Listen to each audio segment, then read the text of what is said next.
સુરતમાં ગોલ્ડમાં રોકાણ કરવાની લાલચ આપી છેતરપિંડી કરવામાં આવી છે। સરથાણા વિસ્તારમાં ગોલ્ડમાં રોકાણ કરવાનું કહી આરોપીએ લોકોને છેતર્યા। આરોપી લોકોને લોભામણી સ્કીમો જણાવી લાલચ આપતો। ગોલ્ડમાં રોકાણ કરી 1.5 ગણું વ્યાજ આપવાનું જણાવતો હતો, પરંતુ રૂપિયા મળી ગયા બાદ આરોપી ફરાર થઈ ગયો। ફરિયાદીના કુલ 19 લાખ રૂપિયા સહિત અનેક લોકોના 2 કરોડ જેટલા રૂપિયા લઈને આરોપી ફરાર છે।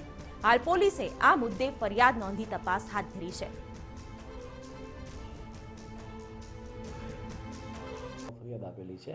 આ કામના ફરિયાદી તથા શાહેદોને ગોલ્ડમાં રોકાણ કરવાનો વિશ્વાસ આપી તેઓની પાસેથી અંદાજે 2 કરોડ 10 લાખ 50 હજાર જેવડી રકમ લઈ અને પછી પરત નહીં આપવાનો બનાવ નોંધાયેલો છે।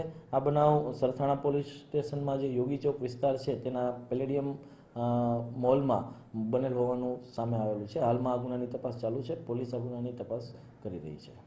મારે પૈસા મારા 10 લાખ છે, એટલે મેં 10 લાખની ફરિયાદ લખી। મારા જમાઈના 9,50,000 છે, એની ફરિયાદ લખાવેલી છે। પછી બીજા 5-6 જણ છે, કોઈના 80-90 છે, જે હોય તે બીજાની મને બહુ પાકી ખબર નથી। એટલે આ બધી આ રીતે છે। અત્યારે ઓફિસે તમે જાઓ છો તો કે કોન્ટેક્ટ કરી? નહીં, ઓફિસે કોઈ કોન્ટેક્ટ નથી, ક્યાં છે એ જ ખબર નથી, થોડો બહાર છે, 1 મહિનો ત્યાં ફરાર